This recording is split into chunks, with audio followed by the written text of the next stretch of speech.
Bismillahirrahmanirrahim. May Allah Subhanahu wa Ta'ala purify our intention in creating and also watching this video. Jadi, uh, gue sebenarnya selama ini adalah seorang hopeless romantic yang tidak sabar untuk menikah. Tapi alhamdulillah sampai detik ini gue belum pernah pacaran dan masih menunggu calon untuk menikah. Maksudnya mencari calon untuk menikah.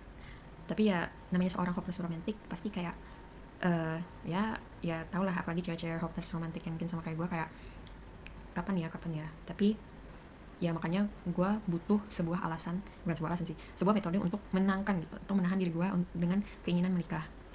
Nah, pertama-tama sebenarnya tuh ya ada video dari Rich Muhammad di YouTube sebenarnya tentang risk, tapi kan menikah juga a form of risk. Jadi kayak bahasanya tuh kita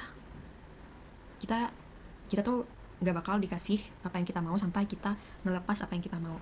Maksudnya gimana? Kayak jangan sampai kita tanda kutip menuhankan apa yang kita mau gitu, sampai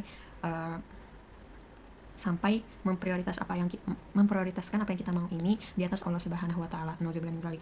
Jadi ya itu sih sebenarnya, dengan kita bersabar itu tuh is a form of evidence, a form of manifestation that we are actually trying to prove that Allah Subhanahu wa Ta'ala is our priority.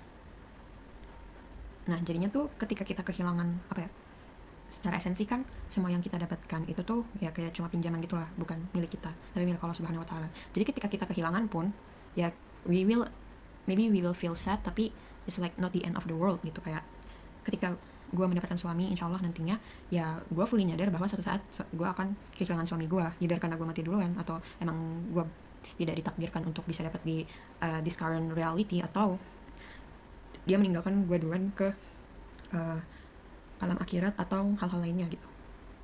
Dan ketika itu terjadi ya karena from the start, karena sejak awal gue udah terbiasa memprioritaskan Allah Subhanahu wa Ta'ala sebagai basis eksistensi gue, sebagai alasan gue untuk tetap mau hidup, ya itu nggak akan tanda kutip berpengaruh besar banget sampai I want to end my life gitu.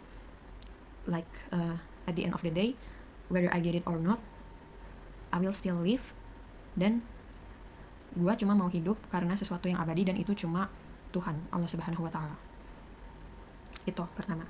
Terus yang kedua adalah gue menyadari sesuatu yang gue inginkan, alias what I want to strive for in my life adalah tentang independent livelihood, yang sangat amat susah dicari di orang-orang umum gitu. Jadi independent livelihood ini apa? Ini tuh sebuah kata yang gue dapatkan dari bukunya John Taylor Gatto, di Weapons of Mass Instruction. Dan buku ini tuh sebenarnya membahas tentang bagaimana sekolah wajib di Amerika itu dimulai gitu. Dan yang awalnya education, yang awalnya pendidikan itu bertujuan untuk mencapai independent livelihood, kayak hidup yang independen, itu diubah menjadi lu sekolah supaya dapat kerja gitu. Supaya kayak ini pokoknya sangat amat berkaitan sama kapitalisme, supaya orang-orang yang megang big companies itu ya tetap bisa menjadi dominasi gitu, rather than creating creative entrepreneurs yang punya idenya masing-masing untuk nge-solve kebutuhan satu sama lain, dan ya sustenance-nya tetap berjalan dengan tanda kutip barter values yang sama-sama menggunakan duit gitu. Nah, kenapa ini membantu gue untuk menahan keinginan gue untuk menikah? Karena ya sejauh ini di sekitar gue belum melihat laki-laki yang benar-benar striving for that. Maksudnya ya mungkin gue nggak mengenal semua laki-laki, tapi yang sejauh yang gue lihat itu ya, karena gue gue kuliah di jurusan teknik, ya mostly orang-orang itu lebih mau ngincer kerja kantoran rather than being the entrepreneurs to reach independent livelihoods.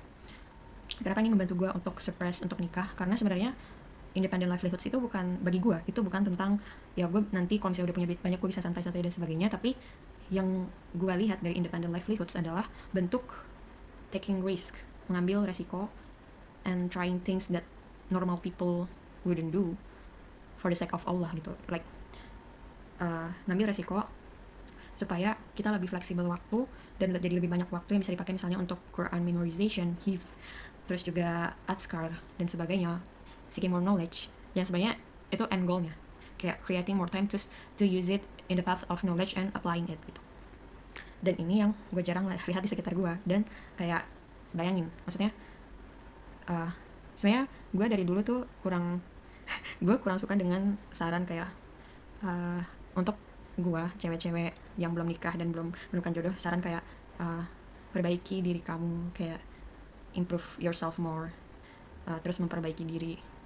uh, Maksudnya it's not wrong, maksudnya itu kan sesuatu yang salah, tapi kayak seolah-olah ya, maksudnya mungkin in a way benar juga, tapi seolah-olah gue tuh kurang, jadinya gue belum dapet jodoh. Walaupun mungkin sebenarnya lebih ke, kalau misalnya gue dapet jodoh sekarang, mungkin karena habits yang gue punya sekarang ini akan ngerusak the risk kayak jodoh gue, interaksi antara jodoh gue gitu, mungkin lebih ke situnya. Tapi kayak regardless I wanna get married or not, I improve myself for the sake of Allah Subhanahu Wa Taala, bukan karena gue mau nikah kayak gitu. Nggak tau lah, gue nggak tau cara ngomongnya gimana yang benar, tapi intinya tuh kayak it doesn't sit right with me. Tapi emang kayak nggak bisa dipaksain juga jodoh itu. Nah, tapi in a way itu juga benar, maksudnya kayak ketika gue pikir-pikir lagi, kalau misalnya gue nikah pokoknya gue tuh sebenarnya dari tahun 2023 tuh gue udah kayak ngeset gue pengen nikah, taruh dan sebagainya. Dan kalau misalnya gue nikah di range waktu itu, ada beberapa wisdom yang belum gue dapet, yang belum gue terima, yang seharusnya bisa jadi parameter gue untuk memilih pasangan. Nah itu. Dan yang sebenarnya gue mau mention itu adalah dengan kita improving ourselves dan kita menemukan wisdom-wisdom yang bisa mencegah kita memilih pasangan yang salah, itu adalah sebuah a form of blessing, kayak bentuk kenikmatan yang sangat amat wow kalau dipikir-pikir. Alhamdulillah. Kenapa ini akan berkaitan dengan independent livelihood yang gue mention sebelumnya. Kenapa itu kayak apa ya, kayak gue merasa alhamdulillah gue belum nikah sebelum gue tahu ini. Kenapa? Karena independent livelihood ini itu berkaitan dengan abundance mindset kan. Kayak teman-teman mungkin udah banyak dengar lah di internet tentang abundance mindset, dimana kayak kayak apa ya, pokoknya tuh tentang berani mengambil resiko. Dan bayangin kalau misalnya gue baru nyadar tentang independent livelihood ini di tengah nikah gue, dan gue udah terlanjur menikah, dan ternyata suami gue itu adalah orang yang tidak berani mengambil resiko dan cenderung cemas, kayak punya scarcity mindset, cenderung cemas, dan gue juga jadi ikutan restless gitu. Kayak bayangin kayak gitu, maksudnya kayak kenapa kayak gue merasa alhamdulillah gue mendapatkan kesadaran ini sebelum gue menikah.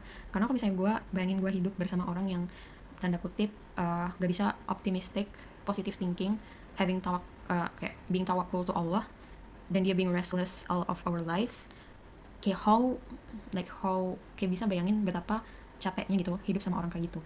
Dan betapa capeknya juga kalau misalnya spouse kita, suami kita itu tuh yang memblokir pertumbuhan kita, memblokir eksperimen kita untuk lebih dekat dengan Allah Subhanahu Wa Taala. Karena yang gue lihat juga dari mengincar independent livelihood itu tentang eksperimen kayak, daripada gue stuck di kehidupan 9 to 5 selamanya, kenapa gue nggak mencoba menggunakan striving for independent livelihood ini supaya gue bisa bahasanya membuat means untuk Allah Subhanahu Wa Taala memanifestasikan His abundance buat gue gitu. Jadi intinya sebenarnya salah satu wisdom kita belum menikah itu ada beberapa wisdom yang emang harus didapatkan. Enggak juga sih, saya lebih kayak ada beberapa hal yang bikin kita sadar, yang seharusnya kita sadari sebelum menikah, yang membantu kita ngedetermine sebenarnya pasangan seperti apa yang kita inginkan. Jadi bukan tentang butterflies lagi, tapi tentang kayak udah long term life, long term partner. Like suami kita tuh long term partner guys, kayak seumur hidup sampai mati, kayak eternally kita sama dia terus insyaallah sampai di akhirat. Jadi kayak kalau misalnya gue rush out cuma karena gak sabar, padahal gue sebenarnya masih bisa hidup aja tanpa suami, hanya karena gue hopeless romantic, gue menerima siapapun jadi suami gue, ya kayak no, kayak bayangin gitu, kita mungkin ya hidup 60-100 tahun di bumi, ya kita mungkin ya apa ya dengan hidup selama itu pun dibandingkan eternity itu kayak sangat kecil banget dari kehidupan kita harus habiskan sendiri. Jadi just be patient. Itu aja sih, gue gak tau gue ngelantur atau gimana, tapi kayak intinya tuh salah satu wisdom yang gue pelajari dari menunggu dan sabar adalah ternyata ada beberapa wisdom yang harus gue dapatkan sebelum nikah agar gue tidak salah memilih pasangan. Itu sebenarnya wisdom ya, itu ya semoga kesalahan gue dalam berbicara di sini diberikan kejelasan oleh Allah Subhanahu Wa Taala. May Allah Subhanahu Wa Taala forgive me for my imperfection in this video, dan may Allah Subhanahu Wa Taala guide us all. Amin.